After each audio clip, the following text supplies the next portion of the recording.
Painel Literário. Livros e autores que valem a pena ler.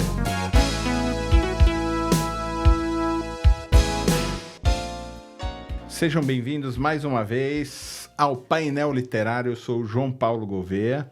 Na semana passada a gente falou sobre o envio de cartas, não é, para as pessoas, Sim. né, Elodie? E nessa semana a gente vai continuar falando sobre o envio de cartas. Com certeza. Na outra semana, o outro livro que a gente leu, que era Cartas de Inverno, né, para conhecer e amar o Deus que agasalha os corações. E hoje a gente vai falar sobre outras cartas que você anda enviando para as pessoas por aí, né? Cartas da Primavera, vejam como crescem as flores do campo. Essa é uma série da editora Tove que se chama Série Estações com Deus, né? E agora falando sobre a primavera. Primavera. Né? O quanto a primavera é importante para esses momentos de angústia que a gente passa. Não, a primavera é uma coisa muito gostosa, né? A gente pode sentir o perfume das flores. Uhum. Hoje em dia, quase ninguém se toca em observar a natureza. Uhum. Né? E nós fizemos uma viagem em final de agosto para comemorar o aniversário de Jackson e fomos a Aracaju. Né? Aquelas praias lindas. E aí dava para parar assim, sentar e ficar observando como Deus é um arquiteto maravilhoso.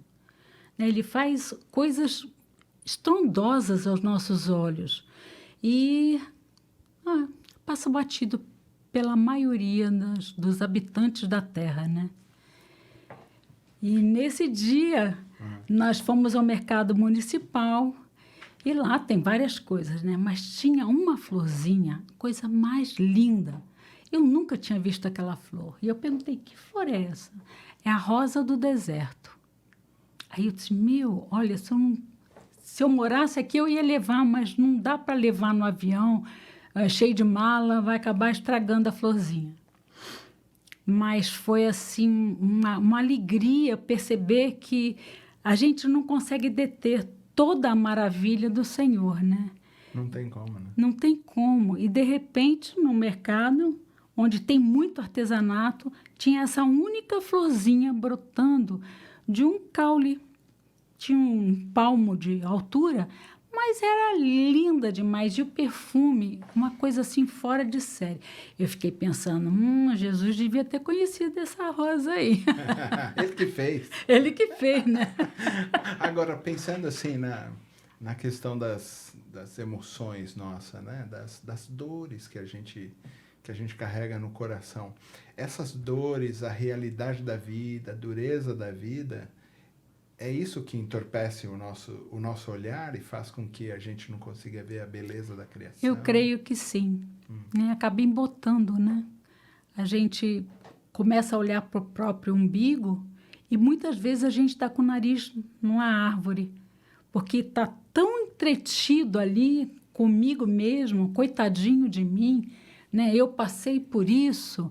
Oh, Deus, azar, eu sabia que não ia dar certo, né? Ó céu, a vida é hiena, né? A hiena, né? Quem é da nossa época sabe. Né? Então, é assim, eu acredito de fato que são essas lamúrias, com razão muitas vezes, né? Que embotam a visão da paisagem, da esperança, né? E a primavera é tão bonita, E a mas primavera... a gente teima muitas vezes em achar que o dia está feio, né? Exatamente. E exatamente por causa das dores. As dores têm esse poder. Tem esse poder. Hoje nós estávamos num estudo onde o pessoal perguntou, mas Deus perdoa tudo e esquece? Eu disse, é isso que está na Bíblia, né? Mas nós somos renitentes. Uhum. Então a gente parece uma vaca, né? Tem 3 estômagos. Aí come a grama, manda para o estômago. Aí regurgita, mastiga tudo de novo, vai para o 2º estômago. Volta tudo de novo.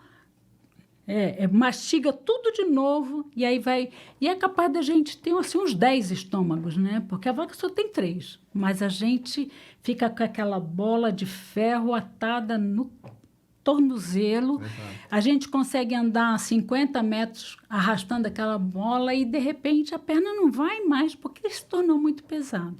E a Culpas, gente dores, né? É uma coisa como estaciona ali e fica regurgitando e fica... E Satanás ama isso, né? Ele diz, você disse que perdoava todo mundo, mas ninguém acredita em você. Olha aqui, ó. Né? Dr. Shedd, no livro Pecados e Pecadinhos dele, que também é um programa aqui. Você conheceu o Dr. Shedd? Sim, né? sim. E ele fala um dos capítulos lá sobre culpa falsa. Eu falei, culpa falsa? E quando você vai ler, a intenção dele é assim, não, você já pediu perdão para a pessoa que, né? Você já pediu para Deus e tudo, por que você está se sentindo culpado? Você entendeu? Se ele já perdoou, isso é falso, você não pode carregar. Como você disse agora, o diabo gosta disso, de você ficar imaginando que você é culpado, mas ele já perdoou você, Já e levou perdoou. sobre ele todo o seu pecado. Né? E foi a pergunta que eu fiz. Se Deus, que é soberano, majestoso, espetacular, showman, perdoou, quem sou eu para não me perdoar? Não faz sentido. E como sair da dureza da vida assim e poder olhar a beleza, as cores e a suavidade da primavera? Semana passada você falou sobre a fé, né? Uma das cartas, fé, força e amor. É caminhar esse caminho, é ter fé em Cristo Jesus. É ter, sabe, a certeza absoluta de que Ele perdoa de fato. Um coração arrependido vale mais do que milhões de boas ações, porque ele tem certeza absoluta de que aquela pessoa vai fazer a sua vontade. E, sabe, é a fé em Cristo que nos traz força, e a gente descobre que Ele nos ama de uma maneira ininteligível, né? A gente tem o texto lá de Mateus, no capítulo 6, no Sermão do Monte, quando ele fala, observem Os lírios do campo. Os lírios, as flores do campo. E é interessante porque vejam como crescem as flores É do campo. a primeira né? carta. Exato. E aí são os lírios do campo, logo na primeira carta. O mundo está tão ativista e muito mais assim ativo, que as pessoas escondem as suas emoções atrás das atividades e dos processos todos. Se escondem. Você acha que é necessário os momentos de pausa, de meditação e principalmente de observação, olhar o que Deus fez? Isso pode, de verdade, fazer com que a pessoa encontre de novo o seu eixo? Com toda certeza. Porque Ele veio para isso. Né? E quando a gente tira o olhar do próprio umbigo e olha para frente, eu li um texto que falava que a gente está sempre olhando para baixo. Né? Porque a calçada tem... como eu machuquei meu pé. Né? Então, a gente está sempre olhando para baixo. Mas a gente não encontra nenhum versículo que diz que a gente olha para baixo. Ao contrário, diz para a gente olhar para cima, para o céu, para Deus, para Jesus, para aquilo que eles fizeram em nós. Né? Então, se eles fizeram em nós, nós temos que parar e perceber isso, sentir na pele. Né? E eu estou toda arrepiada, porque falar em Jesus, nesse poder, é incrível, demais, porque quando a gente começa a viver, é uma coisa incrível. Vou dar um spoiler, assim, né? O devocional de amanhã vai falar sobre aquele cântico, não é pelas circunstâncias, não olha as circunstâncias, não, olha o seu amor, né? E até hoje eu vejo gente dizendo mentira, que não olha, que não entende, né? Que é um lembrete, não olha para isso, não faz disso a tua verdade, né? Olha para o amor. Né? Transcende. Exatamente, olha para o amor de Deus. Ele é estável, Essa circunstância é instável. No livro do Em Busca de Sentido, do Viktor Frankl, não sei se você já Não leu, conheço. ele coloca lá um testemunho, ele passou por 3 ou 4 campos de concentração, ele é o pai da logoterapia, né? Sim. E ele diz assim que num dia eles tinham acordado, sei lá, 5 da manhã, alguma coisa assim, e eles foram limpar os trilhos do trem, ficaram o dia todo limpando os trilhos do trem, um trabalho muito árduo, e apanhando, eles apanhavam muito dos soldados e tudo mais. E aí, num momento, quando eles voltaram, ele percebeu, assim, 2 homens que estavam, assim, como num morrinho, assim, né? Olhando para as montanhas e vendo o sol se pôr. E eles falaram assim, olha como isso é lindo, né? E aí ele descreve assim, puxa, homens naquela circunstância que eles estavam, de tanta dor, de tanta angústia, de tanto sofrimento, de tanta desesperança em alguns momentos, eles conseguiam transcender esse processo para olhar a beleza que o Criador tinha feito do sol se pôr entre as montanhas e tudo mais, né? A gente sempre tem escolha. Sempre. Para transcender. Ou Sempre. ficar parado. Sempre. Isso é um divisor de águas. Quando eu dou aula para adolescentes, sempre alguém me pergunta, mas é pecado beber, né? Beber uma latinha de cerveja? Eu sempre digo assim, olha, existe um problema aí. Você sabe se numa latinha de cerveja você vai parar? Não. Então não beba. Porque o beber em si não é pecado. Uma roleta russa, né?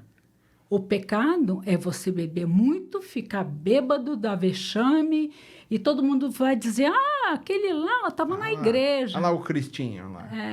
Então, é a escolha que a gente pode fazer, né? Se me perguntam alguma coisa e eu digo sim, será que amanhã eu vou poder dizer não? E se eu digo não, amanhã eu vou poder dizer sim? Se uma dessas duas vai me prender numa resposta só, então eu tenho que escolher a outra.